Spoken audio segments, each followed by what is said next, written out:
Okay, let's dive into this. Yeah. You know that feeling, right? The blank page. Oh, yeah. Staring back at you? Just staring back when you have to write an article introduction.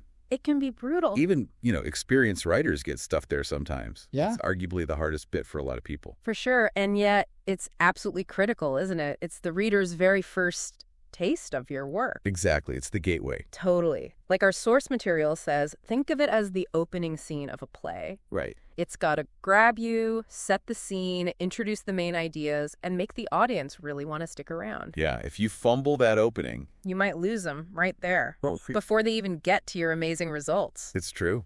It has to do so much, that intro. Hook people, give context, position the work, provide a little map. And flow well, set the tone. It's a tall order. Yeah. So that's exactly what we're tackling in this deep dive, how to master the academic article introduction.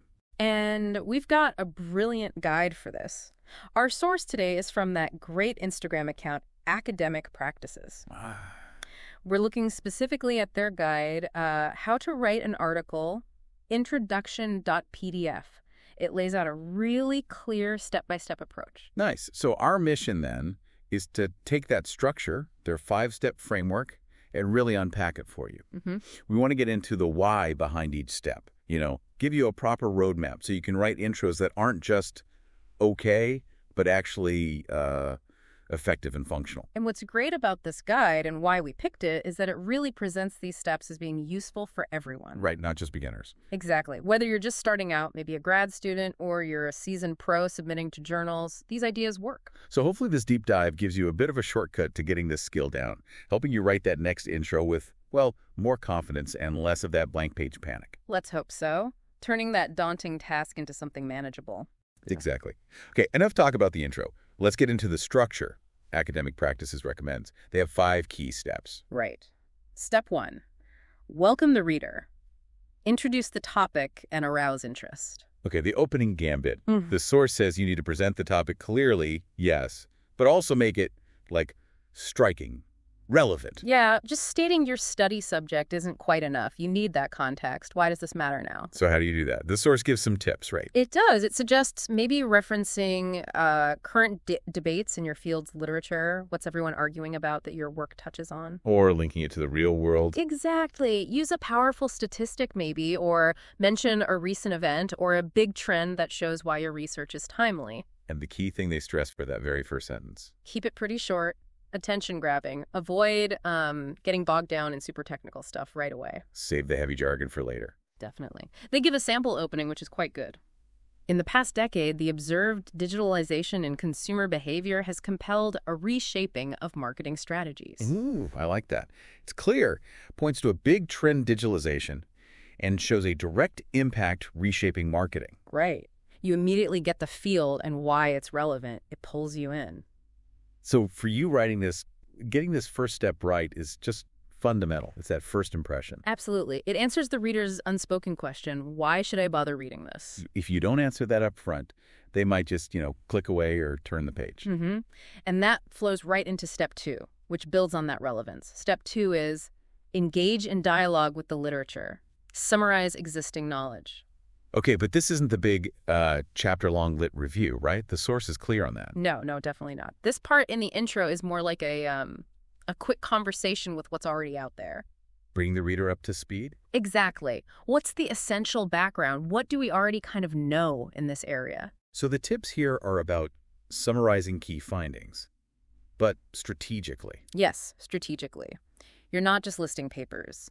The guide says you should also be pointing towards maybe where current studies are a bit thin or incomplete, where the questions left unanswered. Setting up the gap. Precisely. And you might also briefly mention the main theories or frameworks people use in the field just to position your work. And the source warns about length here, too. Big time. Keep it concise. This is just background setting for the intro, the full, detailed review that belongs in its own section later. Got it. So this part shows you've done your homework. Exactly. It answers the reader's question. Okay, who's done what, and where does this new study fit in? It shows you understand the landscape. It builds your credibility, really. It shows you're not just working in a bubble. You got it. Essential context before you make your big reveal. Okay, so step 1, grab interest, show relevance. Step 2, briefly sketch the existing knowledge. which, like you said, perfectly sets up step 3. Clarify the research gap. What is your contribution? This is the pivot point, right? The real heart of the introduction's argument. The guide puts it right after the literature bit for that reason. Makes sense. You've just said what is known. And now you state clearly what isn't known or what hasn't been looked at properly. That gap, that's the whole reason your study needs to exist. It's motivation. Yeah. And the source says be direct about it. Super direct. Use clear phrases. They suggest things like, topic X has been looked at, but aspect Y hasn't really been addressed. Or maybe, while people have focused on A, we don't really understand B. Defining the problem your paper solves. Exactly. And this is also where you start hinting at your specific contribution. How does your work fill that gap? Theoretically. Practically. And Academic Practices had a really good tip here about tone, didn't they? Yes. Maintain a modest tone. You're pointing out gaps, sure, but avoid sounding like you're just trashing everyone else's work. Right. It's not about tearing down. It's about identifying an opportunity to add something new, building on what's there. That's such a key part of academic conversation. So yeah, this step is where you really make the case for your research being essential, why this specific study. Okay, so now the reader gets it. Topic's important, here's what we know, here's the specific gap, and this study aims to fill it. Logically, the next thing they need is, well, how? Precisely. Which brings us to step 4. State the research questions and objectives. Right towards the end of the intro, the guide says, you need crystal clarity.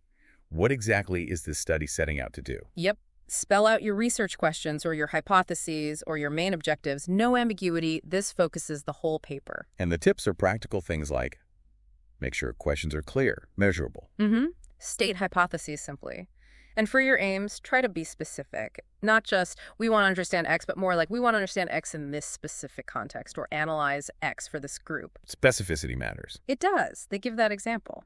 The primary aim of this study is to measure the impact of digital advertising on consumer loyalty and to analyze how this relationship varies by demographic variables. That's very clear. You know exactly what they're measuring impact of digital ads on loyalty and how they're analyzing it by demographics. No guesswork needed. You know the core tasks. So for you as the writer, spelling this out here is like setting your own coordinates for the rest of the paper. Totally. It guides everything that follows.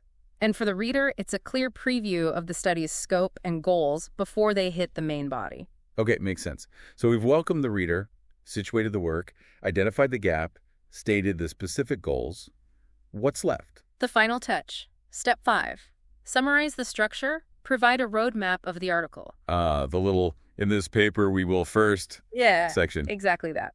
The last paragraph, maybe just a few sentences, seems simple, but the source really emphasizes how helpful this roadmap is for the reader. Like a mini table of contents. Pretty much. It just makes the whole article feel much easier to navigate. The tip is just offer that structural summary. Something like, Section 2 reviews the literature, Section 3 explains the methods. Section 4 shows the findings, and Section 5 discusses it all.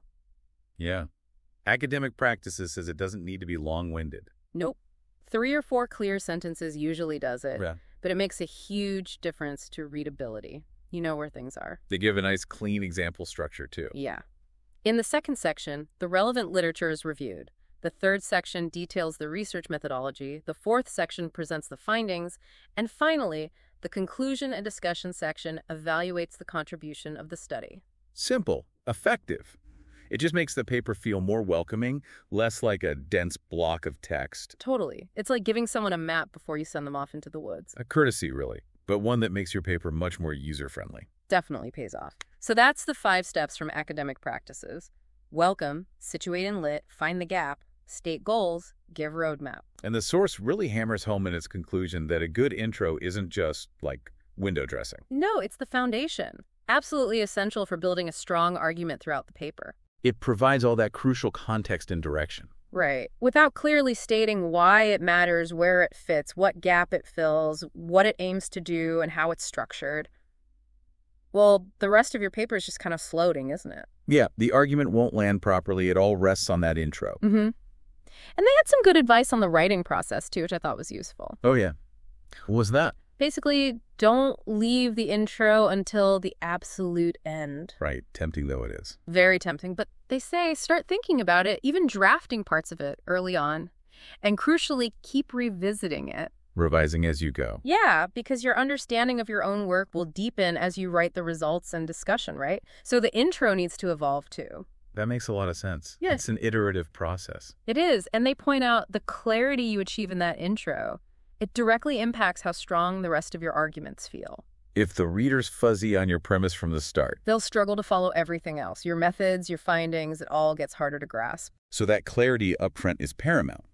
And this 5-step structure, welcome, lit, gap, goals, roadmap, it's basically a recipe for achieving that clarity. It is, and it's not just pulled out of thin air, right? It's based on what strong academic introductions actually do. Distilled best practices. Exactly. It gives you the systematic way to approach it, almost like a checklist. Yeah. Work through these 5 things, and you know you've covered the essentials for a clear, compelling, functional intro. Turn something scary into a manageable process. Which is exactly what we wanted to explore in this deep dive, walking through those 5 steps from the Academic Practices Guide. Hook the reader, connect to the research, find the gap, state your goals, and map it out. A framework to hopefully make that part of writing a bit less painful and a lot more effective. Build that strong foundation. So, thinking about these 5 steps for writing, here's a thought. How might using this framework change how you actually read academic articles? Interesting question. Like, does having this checklist, looking for the hook, the gap, the roadmap, does it help you understand papers better? Maybe evaluate them more critically? I think it probably does, yeah. You start actively looking for those components. You know what a good intro should be doing. Makes you a more active reader, maybe, not just passively absorbing. Could be. It definitely gives you a structure for evaluating that crucial opening section. Something to think about next time you're reading a journal article anyway. Definitely food for thought. Well, thank you for joining us for this deep dive into crafting that perfect academic intro.